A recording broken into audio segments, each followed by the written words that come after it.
In nomine Patris, Filii, Spiritui Sancti. Amen. Pater noster, qui es in celi, sanctificetur nomen tuum. Adveniat regnum tuum, fiat voluntas tua, sicut in cielo ed in terra. Panem nostrum quotidianum da nobis hodie, et dimitte nobis debita nostra, sicut et nos dimittimus debitoribus nostris, et ne nos inducas in tentationem, sed libera nos a malo. Ave Maria, gratia plena Dominus tecum, benedicta tui mulieribus, et benedictus fructus ventris tui, Iesus. Sancta Maria, Mater Dei, ora pro nobis peccatoribus, nunc et in hora mortis nostre. Amen. Gloria Patri et Filii et Spiritui Sancto, sicut erat in principio, nunc et semper, et in saecula saeculorum. Amen. Veni, Sancte Spiritus, repletuorum corda fidelium, et tui amoris in eies ignem accende. Emite Spiritum tuum et creabuntur, et renovavis faciem terre. Oremus. Deus, qui corda fidelium Sancti Spiritus illustratione docuisti, da nobis in eodem spiritu recta sapere, et eius semper consolatione gaudere. Per Christum Dominum nostrum. Amen. Sancte Michaele Arcangelo, defende nos in proelio contra nequitiam et insidias diaboli esto presidium. Impere diri Deus supplices deprecamur, tuque princeps militias celestis, Satana maliosque spiritus malignos, qui ad perditionem animarum pervagantur in mundo, divina virtude in infernum detrude. Amén. En nomine Patri et Filio et Spiritui Santo. Amén. Bien, entonces vamos a iniciar esta noche con la temática de la invitación que se envió sobre esta crisis tremenda de fe. Hay que hacer una aclaración necesaria que va a guiar el transcurso de esta conferencia. El Espíritu Santo no fue prometido a los sucesores de Pedro para que por revelación suya manifestaran una nueva doctrina, sino para que con su asistencia santamente custodiaran y expusieran fielmente la revelación transmitida por los apóstoles. Así lo definió el Concilio Vaticano I. El Papa, los obispos y los sacerdotes, que son la iglesia docente, son depositarios, no inventores de la doctrina católica. Cuando la verdad revelada es contradicha, tanto la iglesia docente como nosotros, la discente, tenemos el derecho y el deber de defenderla a toda costa. En nuestros días estamos viendo una intensificación de la batalla espiritual a medida que la situación dentro de la iglesia continúa caóticamente y en un continuo deterioro. Las batallas tienen bajas y muchas de esas bajas son en este momento parte de católicos que han perdido su fe o nunca la tuvieron y ahora son indiferentes. Otras bajas son de aquellos que están tentados a dejar la iglesia debido a la escandalosa corrupción, infidelidad y cobardía de sus líderes. Otros de aquellos que, con falta de caridad y verdad, o movidos por intereses personales o comunitarios, están anatemizando a todo aquel que tiene la clarividencia, honestidad y humildad de ver lo que está pasando en Roma y sus alrededores y actúan con coherencia. Otros que, movidos por una ceguera enfermiza y falta de honestidad, no solo intelectual, sino sobre todo, y esto es lo más peligroso, espiritual, destruyen a cualquier, entre comillas, oponente que denuncie objetivamente el peligro que amenaza a las almas y tome decisiones coherentes, aunque éstas puedan ser discutibles. También están aquellos hermanos que se guían enfermizamente por sus creencias e ideologías o por su ceguera y orgullo y añaden en sus programas más confusión. Están también aquellos que por su falta de formación, y esto es lo más grave, ya que es la mayoría de quienes se creen católicos, sigan lo que diga cualquier miembro de la jerarquía, sacerdote o seglar, sin discernimiento, sino con una actitud borreguil peligrosa, asintiendo a todo lo que diga el líder famoso de turno. Y el último grupo, según mi consideración, son aquellos quienes, por varias razones, están buscando refugio en comunidades, fraternidades variopintas, debido a la falta de una solución coherente en medio de la anarquía que estamos viviendo. ¿Qué hacer frente a esta desorientación diabólica que fue profetizada por Nuestra Señora de Fátima en 1917? Se pregunta el católico que anda tratando de encontrar un áncora de sentido común que le guíe a puerto seguro en medio de esta tormenta. Pues bien, el camino a tomar no está oculto, no es fácil, pero requiere de nuestra voluntad que coopere con la gracia sobreabundante que Dios nos quiere dar. Ante tantas pseudodoctrinas, pseudoenseñanzas, opiniones, directrices, descalificaciones, anatemas, herejías, blasfemias, supuestos caminos a seguir y modelos a imitar, ¿qué hacer? Recordarán que ya San Vicente de Lérins se centra en este asunto que es el conocimiento de una regla segura de aplicación general que permita distinguir la verdadera fe católica del error y de la herejía. Esto no quiere decir que la Sagrada Escritura no sea suficiente para darnos luz acerca de la fe. Lo que pasa es que la Escritura es tan rica en contenido que no siempre se interpreta del mismo modo, razón por la cual hay que buscar un criterio seguro. Este criterio es, es leer la Sagrada Escritura a la luz de la tradición con T mayúscula de la Iglesia. Pero también habrá que dilucidar cuál es la verdadera tradición. Para ello hay un principio, nos dice San Vicente Lerins, que se debe aplicar. En la Iglesia Católica hay que poner el mayor cuidado para mantener lo que ha sido creído en todas partes, siempre y por todos. Esto es lo verdadero y propiamente católico. Luego afirma que, por otra parte, la astucia de los nuevos herejes reclama de nosotros una vigilancia y una atención cada vez mayores. En la regla para distinguir la verdad católica del error, nuestro santo afirma, todo cristiano que quiera desenmascarar las intrigas de los herejes que brotan a nuestro alrededor, evitar sus trampas y mantenerse íntegro e incólume en una fe incontaminada, debe, con ayuda de Dios, pertrechar su fe de dos maneras, con la autoridad de la ley divina ante todo y con la tradición de la Iglesia Católica. Luego afirma que en Iglesia Católica hay que poner el mayor cuidado para mantener lo que ha sido creído en todas partes, siempre y por todos. En un ejemplo de cómo aplicar la regla claramente manifiesta, y si se trata de una novedad herética que no está limitada a un pequeño grupo, sino que amenaza con contagiar a la Iglesia entera, en tal caso, el cristiano deberá hacer todo lo posible para adherirse a la antigüedad, la cual no puede evidentemente ser alterada por ninguna mentira. Y si en la antigüedad se descubre que un error ha sido compartido por muchas personas o incluso por toda una ciudad o por una región entera, en este caso podrá al máximo cuidado en preferir los decretos, si los hay, de un concilio universal a la temeridad y a la ignorancia de todos aquellos. Y recordarán que ya el libro del Apocalipsis nos habla varias veces de que mantengamos incólume la tradición. Vuelvan a la tradición, que la tradición les guíe, manténganse en la tradición.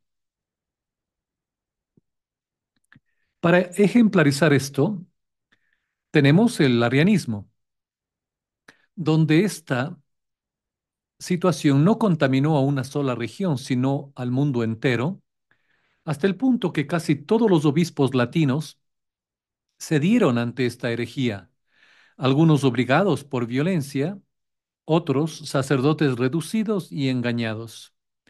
El arianismo sostuvo que Jesús no es propiamente Dios, sino la primera criatura creada por el Padre, la cual no gozaba de divinidad y que fue empleado para la creación del mundo. Con esto, el arianismo postuló la existencia únicamente de Dios y la de un solo principio, el Padre. Una especie de neblina, una especie de neblina ofuscó entonces sus mentes y ya no podían distinguir en medio de tanta confusión de ideas cuál era el camino seguro que debían seguir. Solamente el verdadero y fiel discípulo de Cristo que prefirió la antigua fe a la nueva perfidia, no fue contaminado por aquella peste contagiosa.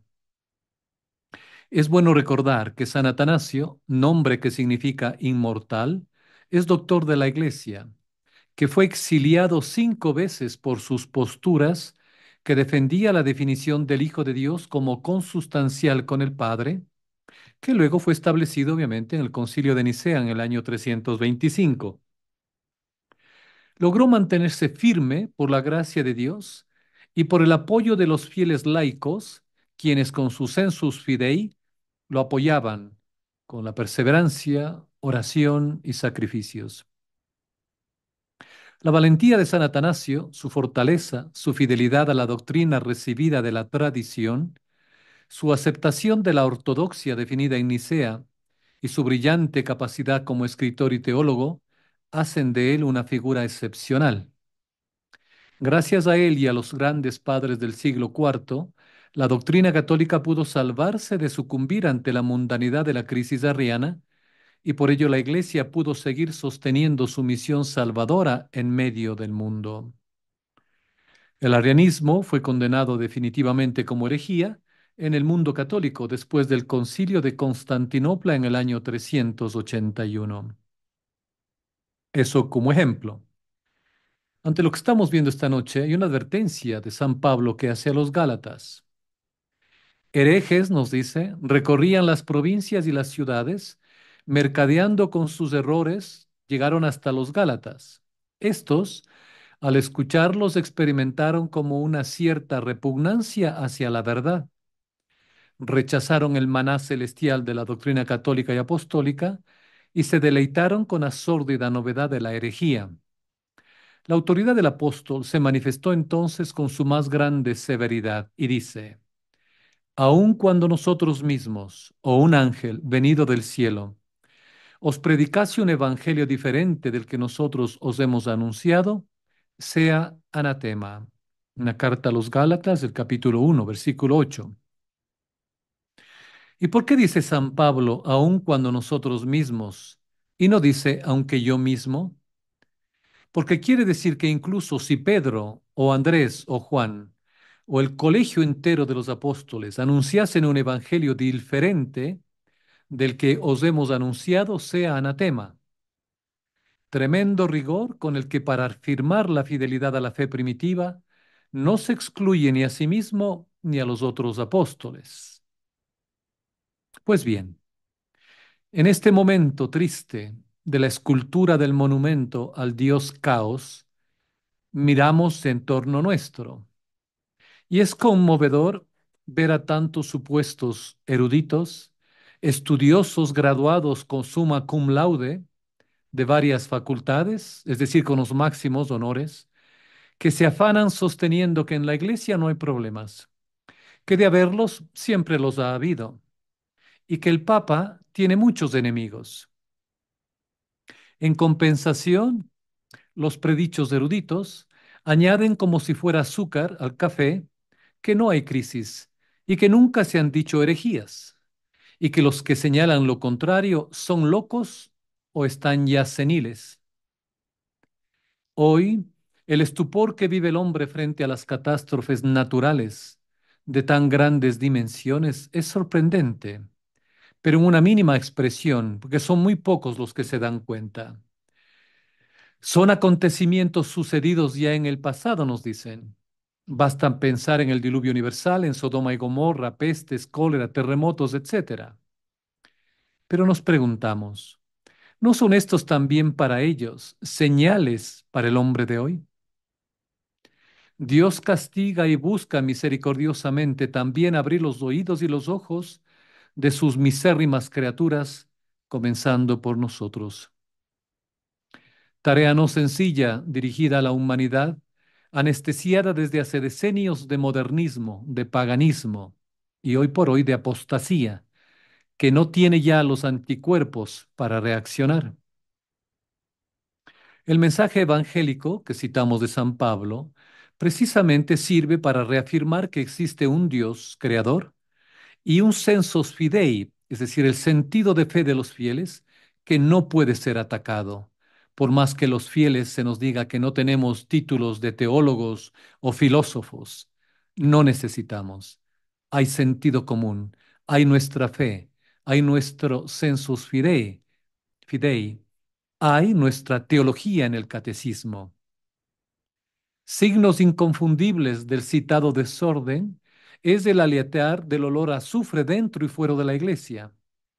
Basta referirse a aquellos que se llaman a sí mismos círculos intelectuales, los youtubers con cientos de miles de adeptos anestesiados, a los templos de la sabiduría masónica, a las mesas redondas, cuadradas o rectangulares, da igual, animadas por individuos que se exhiben en programas con el único fin de hacer referencia a sí mismos ante millones de católicos desprovistos y servirse de ella como pasarela para hacerse pasar por los expertos de turno. Pues bien, yo planteo esta cuestión. ¿Por qué Dios no impide que se enseñe lo que Él prohíbe que se escuche? Y Moisés nos responde, porque te está probando Yahvé tu Dios, para ver si amas a Yahvé con todo tu corazón y con toda tu alma.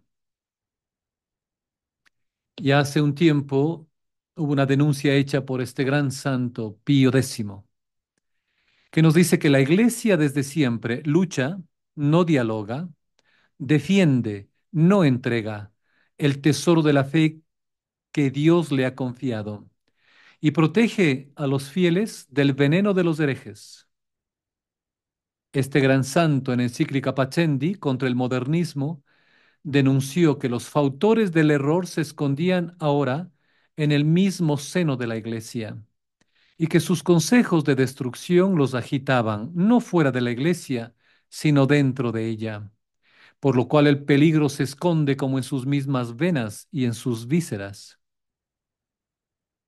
Con motu propio del 18 de noviembre de 1907, el Santo Pontífice añadía a la encíclica Pacendi y al decreto Lamentabili contra el modernismo la excomunión para aquellos que contradigan estos documentos. ¿Cuántos lo hacen ahora? En aquella ocasión el Papa se dirigía a los obispos y a los superiores generales de todo el mundo en estos términos. Abro comillas. Nos volvemos a recomendar vivamente a los ordinarios diocesanos y a los superiores de los institutos religiosos que velen con toda diligencia sobre los profesores, especialmente de los seminarios, y cuando los vean infectados de errores modernistas y de malsanas novedades, esto es, menos sometidos a las prescripciones de la Santa Sede, de cualquier modo publicadas, los alejen absolutamente de la enseñanza. De igual modo, excluyan de las sagradas ordenaciones a aquellos jóvenes que arrojen la más pequeña duda de ir detrás de doctrinas condenadas o dañosas novedades. Hasta ahí San Pío X en su motu propio del 18 de noviembre de 1907. Finalmente, a distancia de 3 años, en el motu propio del 1 de septiembre de 1910, San Pío X hacía esta gravísima denuncia. Abro comillas. Los modernistas, aun después de que la encíclica Pacendi les ha quitado la máscara bajo la que se escondían, no han abandonado sus diseños de turbar la paz de la Iglesia. No han dejado en efecto de buscar nuevos adeptos y de reunirlos en asociación secreta.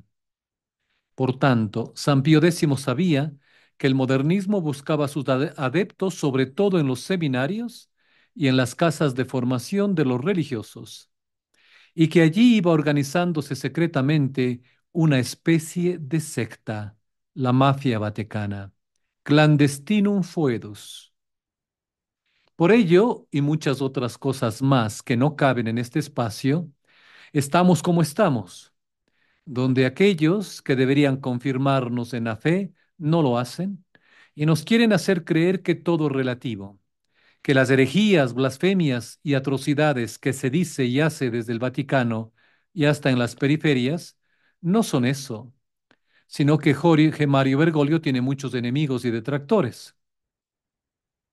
Ustedes me perdonarán la insistencia, pero la agresión neomodernista a la Iglesia, a su doctrina, a sus instituciones y a las almas es una realidad tan grave, piloteada como desde lo alto, que no será nunca excesiva la documentación y los programas que se ofrezca con el fin de sacudir el torpor de muchos, poniéndoles en guardia del peligro mortal que les amenaza.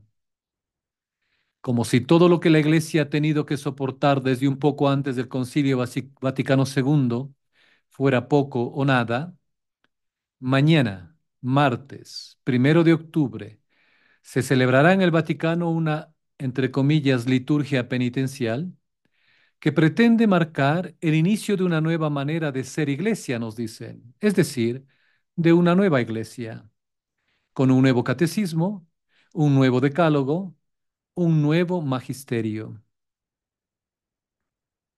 Con sus varias así llamadas declaraciones doctrinales, Jorge Mario Bergoglio ya ha transformado a la Iglesia Católica en una secta de la nueva era con un programa del anticristo. Su antievangelio es la legalización de la sodomía y de todas las perversiones que no voy a repetir aquí, que inician con la letra de Laura, Gabriel, Teresa, Bob, Quito y más, porque si no nos suprimen en los canales, que ya lo dijo el arzobispo Vígano, que Bergoglio es uno de los principales activistas de la infernal agenda LGI, ya saben. Así como la apostasía pública a través de la entronización del demonio Pachamama y la consagración que se hizo a Satanás en Canadá, que ha setado un precedente. Ya no hay más sorpresas, se dirá que vengan desde el Vaticano. Sin embargo, ¿qué es lo que se enumera para mañana como pecados? Por ejemplo, el llamado pecado de utilizar la doctrina como piedra arrojadiza. Se dice que aquellos que luchan por la salvación de las almas y se esfuerzan por cumplir la ley de Dios, cometen el pecado de utilizar la doctrina como piedra arrojadiza. Esta distorsión es grave y es en efecto una manipulación diabólica. Ya aclaró este pecado, entre comillas, Monseñor Aguer de la Plata en Argentina. Además, Jorge Mario Bergoglio ha inventado el pecado contra la sinodalidad, del que se dice que es la falta de escucha, de comunión y de participación de todos. Este pecado lo cometen presuntamente quienes no quieren aceptar la perversión como norma y recibir a las personas LG, ya saben, impenitentes en el seno de las comunidades cristianas. El pecado contra la sinodalidad también lo cometen supuestamente quienes impiden que una mujer mujeres que tienen interés por las mujeres, las niñas y las personas con diversidad de género, así como un compromiso con la justicia de género y reproductiva, gobiernen en los llamados consejos sinodales y que sean a futuro ordenadas. Otro supuesto pecado es el llamado pecado de la indiferencia ante el drama presente en el fenómeno cada vez mayor de todas las migraciones. La campaña de Jorge Mario Bergoglio en favor de la migración tiene como objetivo aniquilar el cristianismo en Europa en particular y los restos de la cultura cristiana en general. En lo que respecta a los refugiados, Jorge Mario Bergoglio sabe muy bien que no se trata de verdaderos refugiados, sino de personas a las que se reubica sistemáticamente con un objetivo concreto. En Vatican News, el sitio oficioso de la Santa Sede, se cita que, como señaló el cardenal Mario Grech, no se trata de denunciar el pecado de los demás, sino de reconocerse parte de aquellos que por omisión o acción se convierten en causa de sufrimiento, responsables del mal que sufren los inocentes e indefensos. Pues Grech y Jorge Mario Bergoglio confunden insidiosamente los términos. Ya no consideran en absoluto pecado la transgresión de la ley de Dios, porque a través del camino sinodal, que culminó con la declaración Fiducia Supplicans, ya han derogado de hecho los 10 mandamientos y el credo. Han dado al pecado el sentido opuesto. Según ellos, es pecado no someterse a las mentiras globalistas y perturbar los planes de las élites. Jorge Mario Bergoglio, recordarán, calificaba de pecado contra el amor al prójimo la negativa de recibir esa inyección. Hasta el día de hoy, él no se ha arrepentido de esta grave situación y crimen contra la humanidad que había cometido al promoverla. Paradójicamente, llama a otros al arrepentimiento e incluso muestra un arrepentimiento vicario por pecados ficticios que atribuye a otros de manera manipuladora. Jorge Mario Bergoglio es un modelo de demagogo eclesiástico con el espíritu del anticristo. Mediante fiducia supplicans, transformó a la Iglesia Católica en la antiglesia de la nueva era, que no conduce a la salvación sino a la perdición. Puso al cristianismo en pie de igualdad con cultos paganos que rechazan a Jesucristo, el único Salvador, y adoran a los demonios, como si fueran caminos iguales hacia la salvación. A través de estas herejías de sincretismo, pisotea el sacrificio redentor de Jesucristo en la cruz. El arzobispo Vigano ha condenado públicamente el sincretismo de Jorge Mario Bergoglio. Él está satanizando a la Iglesia Católica, nos dice. A través de la autoridad usurpada, ha transportado encubiertamente a católicos engañados a su antiglesia y se ha convertido así en la causa de su muerte eterna. Este es un crimen que supera todos los crímenes contra Dios, contra la Iglesia y contra los fieles. Su extraordinario cinismo, ceguera espiritual, insolencia, el colmo de mentira y la impenitencia no tienen parangón. Sigue presentando falsamente su antiglesia, es decir, la iglesia profunda, como la verdadera iglesia católica. Ha abolido la doctrina y los dogmas católicos e introducido los antidogmas y la antimoral. Además, la comedia del día de mañana sobre el falso perdón es una blasfemia contra Dios. ¿Qué es el verdadero arrepentimiento? Uno debe reconocer sinceramente la transgresión de los mandamientos de Dios ante sí mismo, ante Dios, y debe volverse con un corazón contrito a Cristo crucificado, que pagó por nuestros pecados con su propia sangre.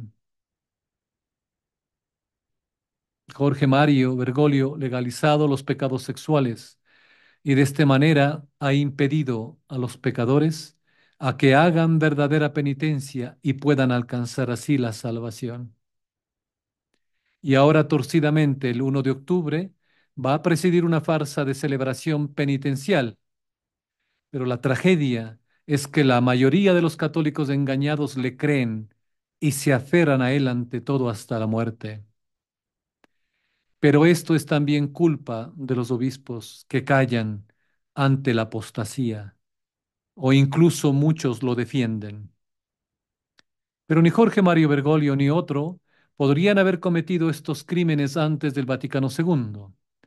El Concilio Vaticano II abrió la puerta a este camino de desangramiento paulatino. Por lo tanto, como dice el arzobispo Vigano, el Concilio Vaticano II debe llamarse por su nombre. Fue un concilio herético e inválido. Sin el espíritu y el programa del Vaticano II, el papado no lo podría ocupar un hombre que está transformando a la Iglesia Católica en una antiiglesia de la nueva era. A menos que haya una intervención directa divina, no puede haber una verdadera renovación de la Iglesia Católica. Todo obispo, sacerdote y creyente tiene que darse cuenta de esto.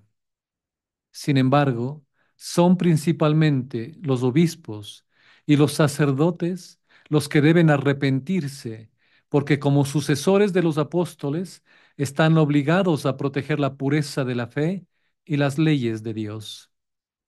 Al callar ante tantos crímenes del Vaticano, aprueban su camino de autodestrucción de la Iglesia Católica y el castigo más severo les sobrevendrá ante el tribunal de Dios por su crimen de traición, cobardía y negligencia de los deberes inherentes a su cargo, a los que se han comprometido al aceptar la responsabilidad apostólica. ¿Qué hacer ante tanto mal? La abominación de la desolación ha llegado al lugar santo, y los fieles casi desprovistos de sacerdocios, sacramentos y cualquier otra consolación espiritual que hasta no hace mucho el magisterio eclesiástico protegía, vivimos ahora como los hermanos de aquella época de la Francia revolucionaria, en la desolación, en las catacumbas, al menos aquellos que tenemos ojos para ver. Pero, a pesar de esta desolación, no estamos sin los auxilios divinos correspondientes, pues como nos recordará el padre de Marís, él enseña que sacramentos y consuelos siguen manifestándose en pleno desamparo a través de vías no ordinarias que los profundizan.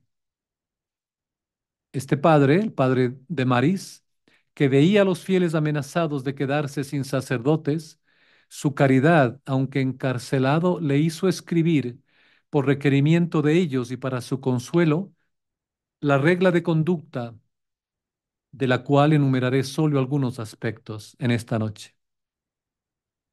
Nos dice, Jesucristo, el modelo de los cristianos, nos enseña con su conducta lo que debemos hacer en los penosos momentos en que nos hallamos. Ciertos fariseos le dijeron un día a Jesús, aléjate de aquí porque Herodes quiere matarte. Él les respondió, id y decidle a esa zorra, he aquí que estoy expulsando demonios y haciendo curaciones hoy y mañana, y al tercer día terminaré. Pero hoy, mañana y pasado tengo que seguir, porque no cuadra que un profeta muera fuera de Jerusalén. Evangelio de San Lucas, capítulo 13. Si bien la fe no es perseguida externamente hoy con la violencia ostensible en Francia luego de 1789, la persecución es mucho más virulenta y terrible, ya que los enemigos están dentro de la iglesia y con sutileza y engaño demoníaco están llevando a miles de almas a la perdición eterna. La guillotina de los revolucionarios es ahora reemplazada por la decisión de las propias jerarquías eclesiásticas, pues éstas, insumidas desde el Vaticano II en la apostasía, con edulcoradas exhortaciones al diálogo, a la comprensión y la paz, persiguen minuciosamente la fidelidad cristiana a la doctrina intachable e impiden el verdadero culto o la ordinaria dispensación sacramental. Todo lo que vemos, todo lo que oímos es atemorizador, pero consuélense, sepan que se está cumpliendo la voluntad de Dios. Nuestros días están contados. La providencia de Dios gravita sobre nosotros. Amemos a estos hombres que la humanidad presenta como bestias salvajes que están destruyendo la iglesia. Recordemos que son instrumentos que el cielo utiliza para sus designios y como un mar enfurecido, no traspasarán el límite prescripto contra las olas que oscilan, se agitan y amenazan. Pero es imperativo que nos demos cuenta del peligro y que actuemos en consecuencia.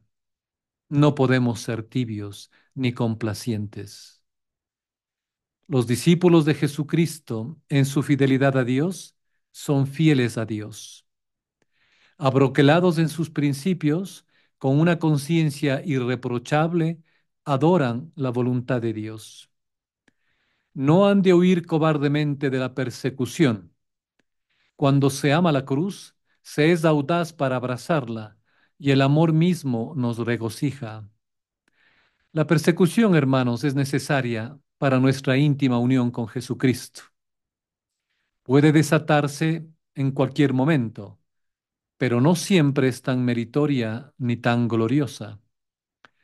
Si Dios no nos llama al martirio, seremos como esos ilustres confesores de quienes San Cipriano dice, sin que murieran a manos del verdugo, recibieron el mérito del martirio, porque estaban preparados para ello. La conducta de San Pablo, registrada en los Hechos de los Apóstoles en el capítulo 21, nos da este bello modelo tomado del de Jesucristo. Camino a Jerusalén, se enteró en Cesarea de que allí se expondría a la persecución. Los fieles le rogaron que la evitara, pero él se creía llamado a ser crucificado con Jesucristo si esa era su voluntad. Por toda respuesta les dijo: ¿qué hacéis con lamentaros y acongojar mi corazón? Pues yo estoy dispuesto no solo a que me apresen, sino también a morir en Jerusalén por el nombre del Señor Jesús. He aquí, mis queridos hermanos, cuáles deben ser nuestras disposiciones. El escudo de la fe debe armarnos, la esperanza sostenernos y la caridad dirigirnos en todo. Si en todo y siempre hay que ser simples como las palomas y prudentes como las serpientes, tanto más cuando somos afligidos a causa de Jesucristo. Para terminar, les recuerdo una máxima de San Cipriano, que en estos momentos creo debe ser la regla de nuestra fe y de nuestra piedad. No busquemos demasiado, dice este ilustre mártir, la ocasión del combate y no la evitemos demasiado. Aguardemos la de la orden de Dios y esperemos todo de su misericordia. Dios requiere de nosotros más bien una humilde confesión que un testimonio demasiado audaz. La humildad debe ser toda nuestra fuerza. Esta máxima nos invita a meditar sobre la fuerza, la paciencia e incluso la alegría con que los santos sufrieron. Estos son momentos en los cuales nos ha tocado vivir, momentos que ya muchos santos deseaban poderlos vivir y no pudieron. Momentos en los cuales, como San Luis María Guiñón de Montfort nos decía, darán a la iglesia los más grandes santos que la iglesia nunca ha tenido, que con la cruz en una mano y con el Santo Rosario en lo otro, defendían a Cristo y a su iglesia, con María, por María, a través de María, a Jesús. Bien, esto es lo que yo quería compartir esta noche y si hay preguntas, por favor, empecemos. Pues don Luis me da las gracias por retomar las charlas. No, gracias a ustedes he considerado, luego de meditar, que hay ocasiones en las que es necesario callar y hay otras como estas que es necesario hablar. Y a que aquellos, como nos recordaría la Santísima Virgen María, el buen suceso, que deberían hablar, que deberían ser la luz, han optado por cualquier situación vergonzosa, callar. Pero existe el grave peligro de la perdición de sus almas y de las nuestras. Este no es un juego de azar. Nos estamos jugando la salvación eterna. No es fácil, no es algo sencillo. Es un momento muy peligroso en la historia de la salvación. Nunca antes la Iglesia ha pasado por esto, pero ya está profetizado en la Sagrada Escritura, en el Catecismo, por los grandes profetas y santos de la Iglesia, que la Iglesia debe pasar esta prueba. A ver, ¿nos quiere ampliar algo más sobre el acontecimiento de mañana? Ya. Mañana se va a producir un evento que es un acto, una liturgia penitencial, dicen ellos, donde se va a proclamar una nueva iglesia. Pero recuerden que ellos no lo hacen de una manera abierta, es decir, ya aquí está la nueva iglesia, cosa que todos van a decir, uy, uy, no, no, no, yo no quiero una nueva iglesia. No, no es así de obvio. Voy a compartirles pantalla en la segunda sesión del sínodo. Entonces, mañana inicia este este acto penitencial. Va a haber una oración ecuménica, foros, Va a haber también este evento litúrgico para pedir perdón por los pecados que les acabo de hablar a ustedes. Es una liturgia penitencial, dicen ellos, ¿no? Que se va a celebrar en el Vaticano y que se nos habla de nuevos pecados. ¿Qué es lo que están haciendo con ello? Pues obviamente el cambiar magisterio, cambiar a la iglesia, hacer es un paradigma, una nueva visión de la iglesia, y para ello nos han dicho que ya cuáles son los nuevos pecados. Por eso se habla de cambio de los 10 mandamientos. Ahora, Jorge Mario Bergoglio se ha creído con la potestad de erradicar los 10 mandamientos, perdón, y darnos los pecados actuales, los pecados hoy por hoy como lo entiende él y la iglesia profunda. Y el peligro está obviamente en que la gente, la gran mayoría que sigue esto, va a creerse de que realmente esto hay que seguir. Es decir, al igual que cuando se insistió mucho que era un pecado de falta de amor al prójimo el no colocarse esa cosa, ¿cuántos millones de vidas se han perdido? ¿Cuántos de millones de católicos creyeron que estaban realmente haciendo un acto de amor? ¿No ven en esto una situación diabólica de que a través de esta artimaña haya forzado a gente crédula, a gente que no tenía una teología básica, un catecismo, a seguir por temor, por lo que haya sido, unas indicaciones que les fueron dadas desde Roma? Es grave. Y lo mismo va a suceder con esto, me temo, con el nuevo catálogo de pecados. Entonces, mañana empieza es todo esto y es continuación del sínodo, ¿no? Por favor, ¿me puede orientar? En mi ignorancia me encontré con una misión de misa tradicional, pero no reconocen a los papas y dice que el bautismo, ok. Es lo que hablaba yo al inicio en la situación tan desastrosa que nos encontramos. Hay movimientos, hay organizaciones que se consideran sede vacantistas. Hay unos, que creo que son los más numerosos, que se consideran sede vacantistas, no, es decir, no aceptan a ningún papa después de Pío XII. Para ellos, todos los que vinieron después no son papas. Hay otros que van un poquito más arriba. Incluso en esta situación tan penosa y de confusión, y no les culpo, es decir, no estoy tratando de poner el dedo en la llaga, ni que están mal, ni nada por el estilo. Es decir, miremos objetivamente lo que está pasando.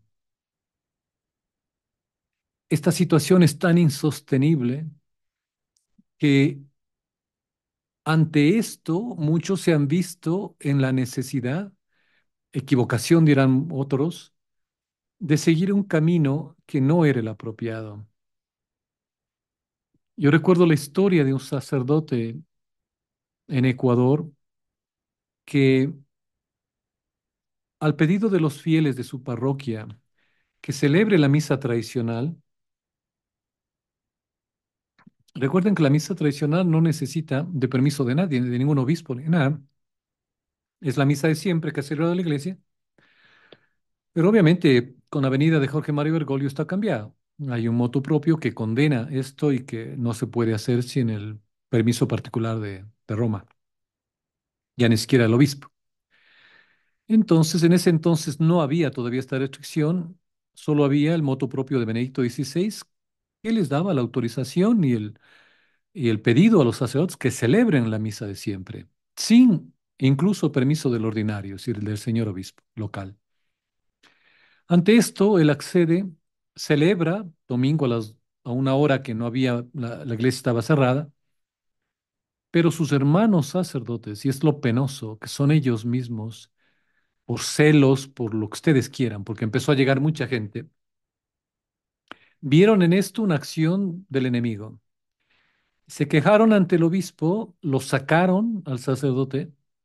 Él era de profesión secular, era abogado. Luego de ser abogado se hizo sacerdote, sintió el llamado a servirle a Dios de esa forma, pero le dejan en la mayor indigencia. Y eso me dolía el saber cómo aquellos obispos que deberían ser padres de esos sacerdotes les tratan peor que a perros callejeros. Les dejan literalmente sin nada en la calle. Él entonces empezó a vivir una vida precaria, lograba sostenerse con vida porque se enfermó. Esto obviamente ustedes comprenderán una situación que transforma todo su ser, toda su psique, ha habido siendo sacerdote, que le quiten todo. Fue acogido por unos laicos que le apoyaran económicamente con lo que podían, no era mucho, le consiguieron un departamento, etcétera. Vivía de lo que algunas religiosas le daban como estipendio por la Santa Misa del domingo, pero le dejaron en la calle. Así que bueno, para hacer la historia corta, él terminó, luego de haber pasado por varios países y varias congregaciones, recibido por una congregación en Brasil que está formada por sacerdotes y por laicos. Pero ellos son sede vacantista solo a partir de Juan Pablo II. Es decir, ellos reconocen hasta Juan Pablo II, ya luego no lo reconocen. Él, en cambio, decía que le habían aceptado ahí bajo condición de que él acepta hasta Benedicto XVI. Entonces, en cuenta la cantidad de situaciones que se han creado ante esta, todo este desfile travesti que está sucediendo en el Vaticano, en la iglesia. Entonces, si usted se encontró con esto, pues debe saber que son sacerdotes o es una comunidad sede vacantista, es decir, que no aceptan a ciertos papas. Deberá preguntar desde cuándo. Y claro, ellos saben y comentan que el rito del bautismo no es completo. Y así es, así es. Si sería un tema para hablar toda una noche, pero si revisamos cómo era el rito del bautismo de los sacramentos antes del concilio, ellos se refieren a eso, del Concilio Vaticano II. Obviamente cambiaron los ritos, cambiaron cantidad de cosas y por eso hay duda. Yo les había hablado en un programa que esto llegó a tal manera en Estados Unidos, ¿no? Incluso con el mismo, si mal no recuerdo, Benedicto XVI, que se dieron cuenta que en una diócesis en particular, no recuerdo bien dónde era esto en Estados Unidos, el, el obispo y los sacerdotes habían estado usando una fórmula que no es la apropiada para el sacramento del bautismo. Yo te bautizo en el nombre del Padre, el Hijo y el Espíritu Santo, y ellos decían la iglesia o lo que sea. Y esto fue una noticia tremenda, ya que afectó la vida de algunos sacerdotes, que se encontraron que ellos no tenían el sacramento del bautismo y tuvieron que empezar de nuevo. Esto fue un escándalo grande en la iglesia, pero se dieron cuenta de que el bautismo no era válido. Bueno, bien, entonces, ya, si reconocen hasta Pío X, pues eh, no sé qué comunidad será, pero porque si son la fraternidad de San Pío X, no, ellos reconocen incluso hasta la actual, es decir, ellos no tienen, es el mandato que les dio Monseñor Lefebvre, entonces no son ellos, no sé quiénes serán, debe averiguar el nombre, pero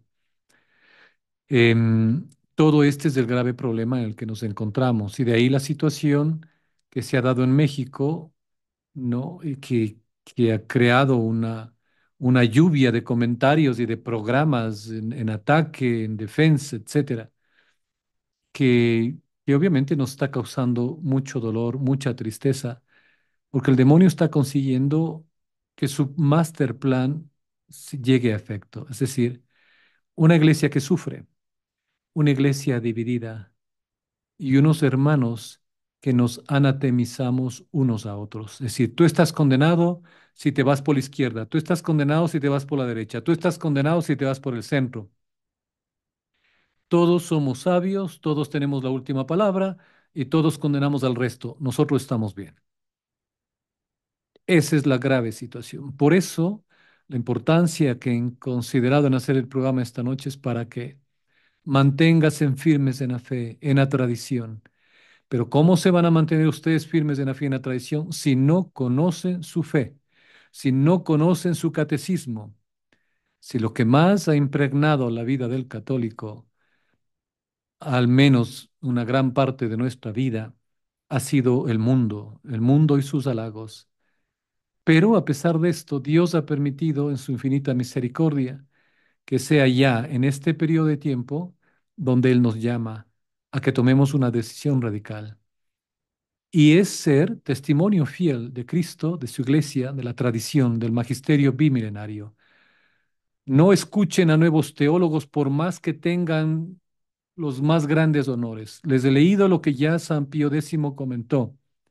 Infiltraron los seminarios. Por eso muchos sacerdotes afuera, que son estrellas de Hollywood, que tienen 4, 5, 7 o 12 títulos, tendrán conocimiento, pero no tienen sabiduría, porque se les robó la verdadera doctrina, magisterio y tradición de la iglesia.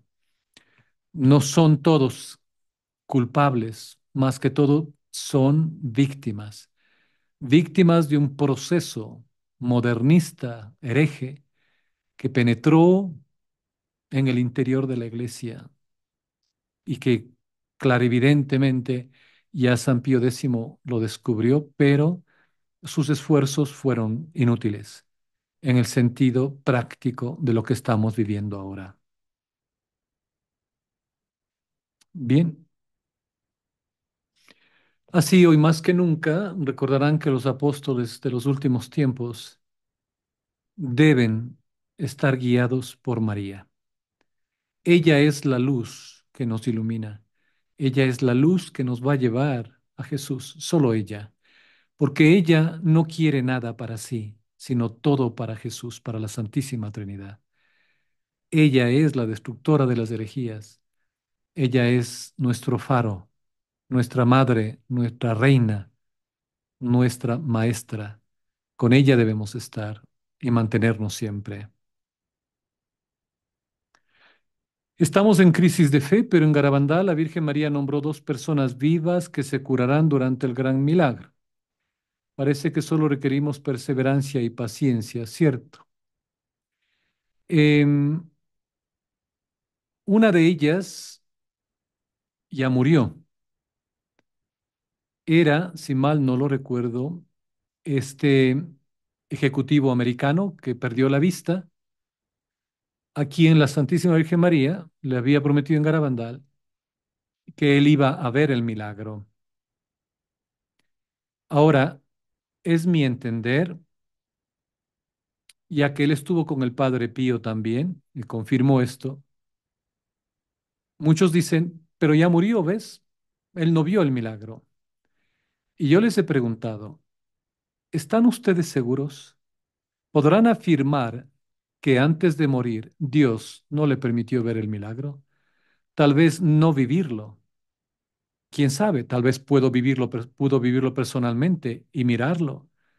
No lo sabremos, sino cuando estemos en el cielo, Dios mediante. Pero sí, de estas dos personas que se curarán, yo conocía de la una que les digo que ya murió, no sé si a eso se refiera, pero a este ejecutivo le fue prometido que vería el milagro. Ahora, vería el milagro no significa que se iba a curar de su ceguera. Entonces hay que tomar las cosas como son, y no esperar algo físico, es decir, que él recobre la vista, porque mucha gente se confundió ahí. No, pero ya murió y, no, y murió ciego y todo, ¿no? A él fue la promesa de que iba a ver el milagro. ¿Y quién sabe si lo vio? No, no, no lo sabremos.